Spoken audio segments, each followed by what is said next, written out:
The time is now 6 p.m. We will start the Finance and Purchasing Committee for Monday, August 18th, 2025. Roll call, please.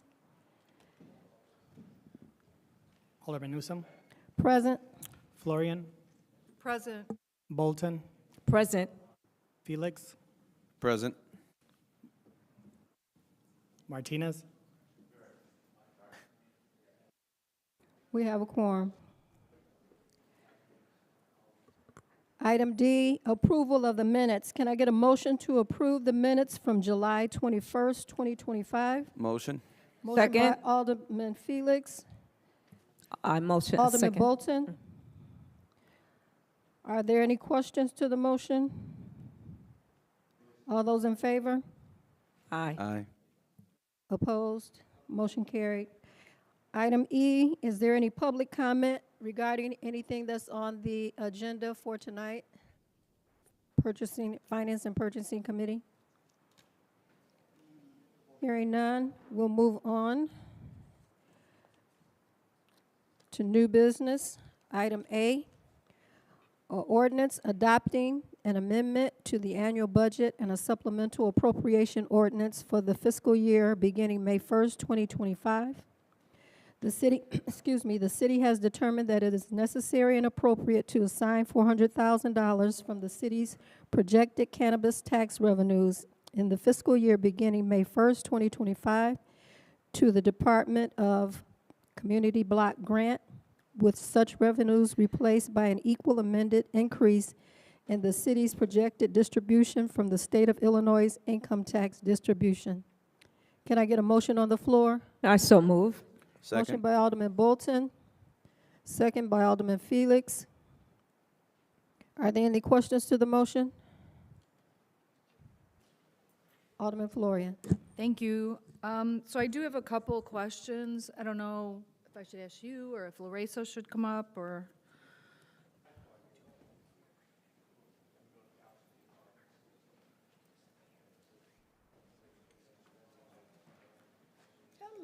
Hello.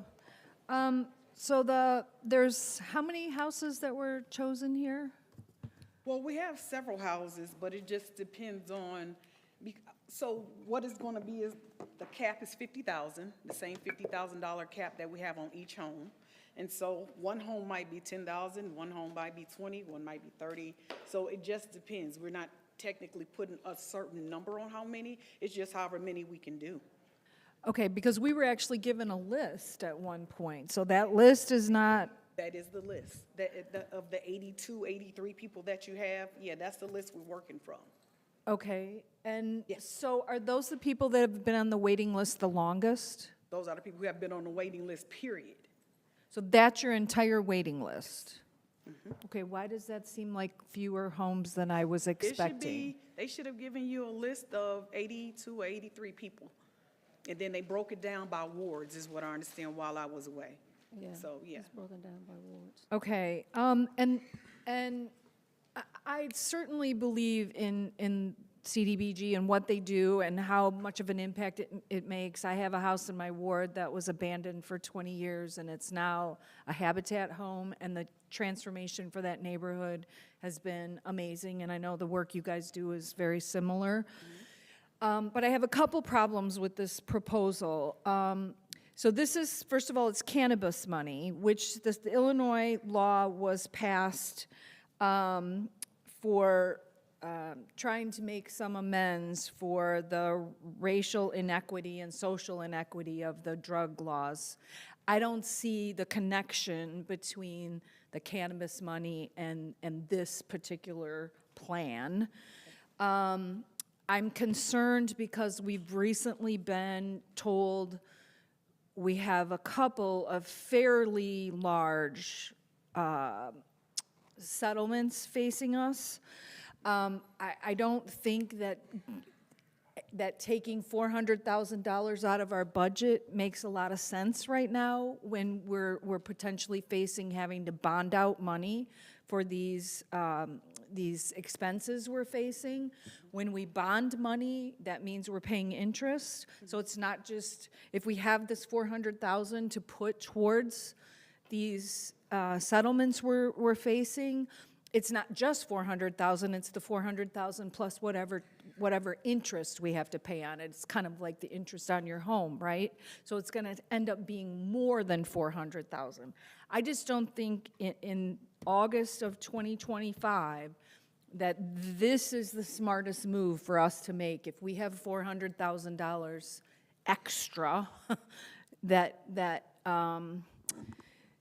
I just don't, first of all, like I said, I don't see the connection between the cannabis tax and this, and I think that the financial issues we're facing, I just don't think this is a smart move at this moment. Are those your questions? Are those your, okay. Anybody else have any comments or questions? Sure, Alderman Hayes. In here, I think maybe I just don't understand. The second part of what's on the agenda says, with such revenues replaced by an equal amended increase in the city's projected distribution from the state of Illinois income tax distribution. What does that mean? Sure, I can answer that, Alderman Hayes. So what it means is that the intent is for the cannabis tax money to be used. However, since the budget has already passed, that needs to be appropriated in next year's budget. So for this to take place, we need to use the Illinois income tax revenue to be able to meet that same demand. Okay, thank you for that. I don't think I still understand that. In other words, the cannabis revenue won't not generate an extra $400,000 this year.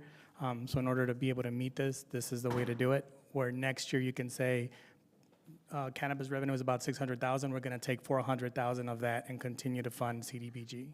So don't we have a cannabis fund sitting there? Because we never really appropriated that money, I didn't think. We had set the cannabis and the casino revenue aside in separate funds, and we kept talking and talking and talking during committee of the whole, and we never really got very far with what we were going to do with that money. You are correct. It has not been specifically appropriated for anything at this point. So isn't there $400,000 sitting there? Yes, in a way. But you just said there wasn't. There, it's correct. It'll be difficult for me to explain it, but this is how it's set at the moment. So what is the balance of the cannabis fund and the casino fund as we sit here right now? I don't have the balances as of right now, but cannabis usually generates about $600,000 a year at the moment. And we're in year 3? Correct. So 6, 12, 18, there should be 1.8 million in there. Well, those funds get used every year. But we never appropriated those funds. They were supposed to be in a separate fund. They go into the general fund. They're not set aside. Are there any other, I have a question. Alderman Bolton? Yes, so to cover the expenses and the needs of the projected plan on the housing list of our constituents, if we're not using the cannabis money, what other financial source would we use? You said if we are not using cannabis money? Correct. Well, I mean, nobody lives under a rock, and if you do, our money is in jeopardy of us not even receiving our money this year, so hopefully we do. But we only have in CDBG set aside $50,000 of CDBG money for the housing rehab program. So you have $50,000 set aside in CDBG. Now, we also are in the process of doing everything we can do to get our $360,000 from the state, from IDA. And then we would have the $400,000, which would help us because normally we have about that much, almost $400,000 to do housing rehab. We wouldn't have that this year. So people on that list wouldn't get served. We get any emergencies, we wouldn't be able to help them. They'll just be stuck without anything. We still waiting on state funds. So, Any other? Alderman Martinez? Yeah, I just want to say, I mean, I look at, the, excuse me, the humanitarian side of it. I mean, $400,000 isn't really nothing. That's a sin tax. So hopefully we can come up with the money. But I've actually been in the living room of some of my constituents who are on that list. And I know firsthand the wear and tear, the kitchen that needs to be replaced and helped. So, and she's a senior citizen. She's on a very fixed income. So when I say I look at that humanitarian side, I look as the fact that put yourself in their positions. You know, there's many in the first and the third and the second ward, but somehow we have to do something. And like you said, we don't know what's going to happen. We don't know if that money is going to be replenished. So if we have $400,000 with the cannabis, please let's approve it, because let's look at the humanitarian side of it and not the money issue. Thank you. Chair, Thank you. would you like me to hold, since I'm not on the committee, I can wait until the general council meeting with comments and questions? Obviously, it's up to you. Yeah, because we got another meeting at 6:30. That's fine. Really quick. Alderman Felix.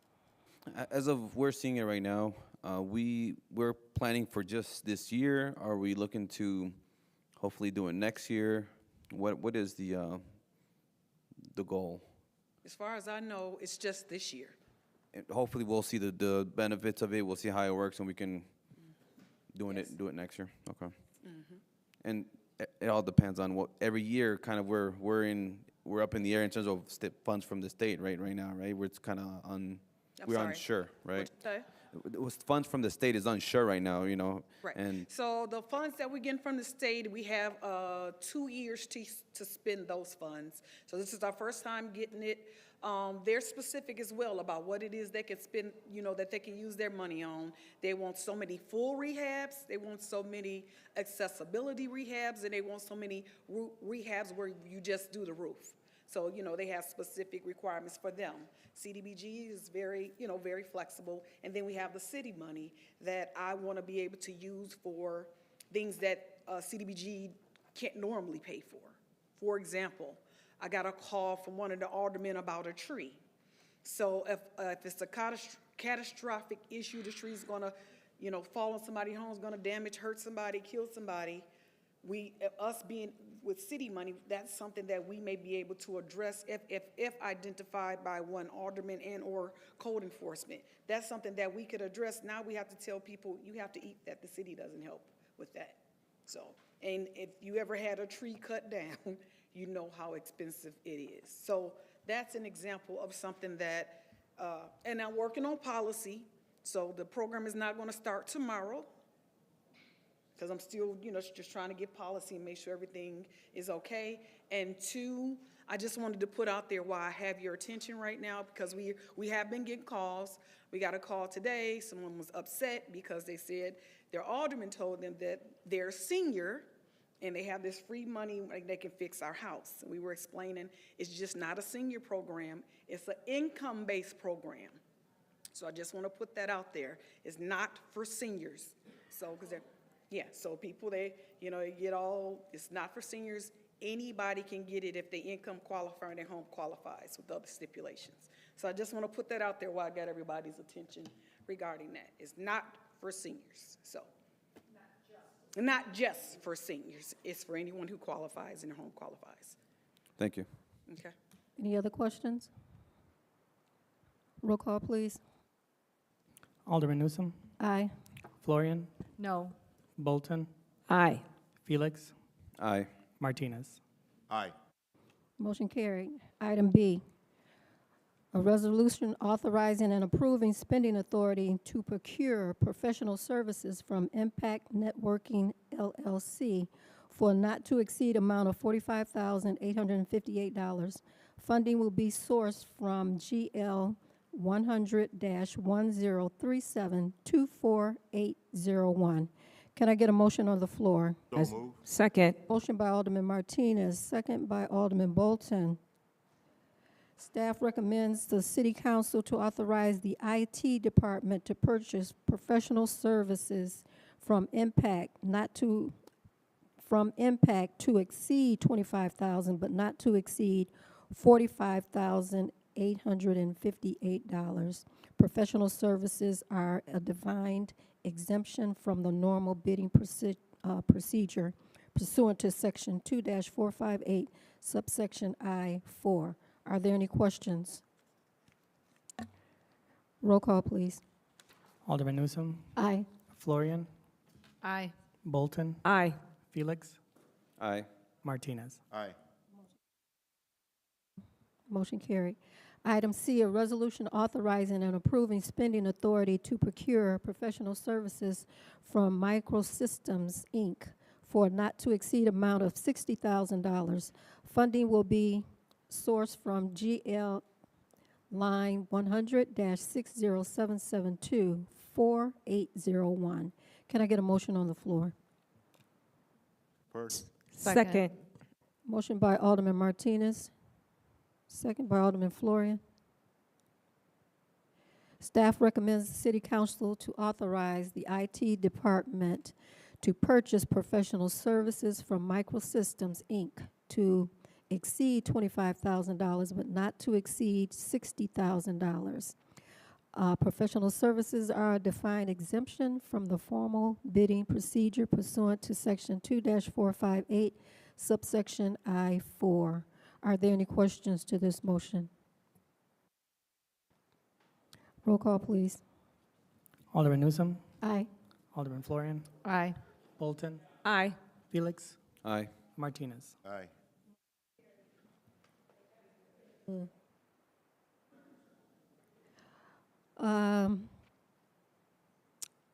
Next subject is grocery tax discussion. We're going to be discussing, I'll let Juan talk a little bit about that. I'm sure everyone got the graft of what's happening. Sales tax. Okay, Juan. Sure, thank you, Alderman.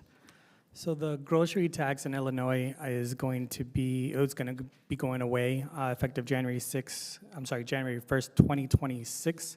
The state has put in the hands of the municipalities to adopt their own local grocery tax. If they choose, it would still continue to be the 1%. In order to do so, they have to act by October 1st, 2025. It will still then be in effect January 1st, 2026. The state will still continue to collect as they do now and remit that 1% to the municipality. Are there any questions? And I believe this tax has been in place since 1990. Nothing will change. What is our We tax? will possibly lose $2 million. We will possibly lose $2 million if we do not continue as is.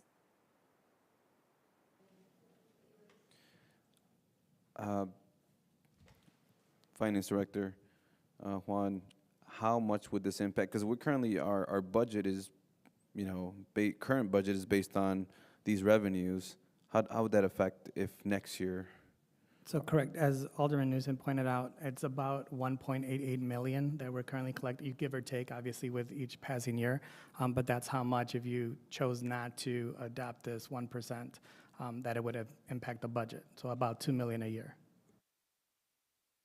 And that's only a tax that we're, when someone's ringing up a register, is that 1% or what's that total amount? So this is on groceries.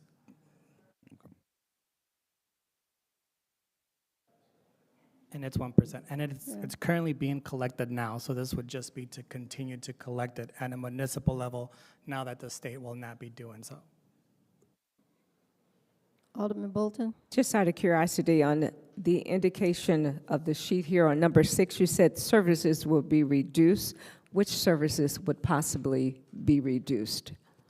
Well, that will depend on kind of what takes place and what council kind of decides or the mayor's direction.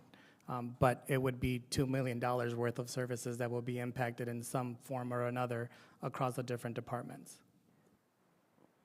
We would have to find out a way to make it up. Any other questions? So is it proposed Alderman that Felix? that we just keep it? Is that what we're trying to find out? We just keep it, and then what if we do? Do we have another discussion at the end of the year? If we, it would just be to be ongoing. We would need to take action before October 1st, so we've got actually the next finance committee will be on September 15th. So the idea is to bring this up for a vote then, so then we can turn in a certified copy if chosen to be approved to the state. By October 1st. And that'll be ongoing until we ever decide to. That is correct, but this is the only window that we have, so if council chose not to approve this, you don't get to go back. It'll be gone forever. Okay. Thank you. Any other questions? All right, we have our reports and communication. I want to just thank Juan for our monthly finance report. I thought he broke it down with each category very well for us to look at and kind of see what's going on. So I appreciate that. Will we be getting that every month? Yes, and I'm open to suggestions, so if there's things that you want to see on there, feel free to let me know and we'll incorporate those. Are there any questions regarding any of the other reports? I guess the push tax is ongoing. Are there any updates with that, our attorney? Okay. All righty. If there are no other questions, can I get a motion to adjourn? So move. Second. Motion by Alderman Bolton, second by Alderman Martinez to adjourn at 6:21. All those in favor? Aye. Opposed? Motion carried. Thank you.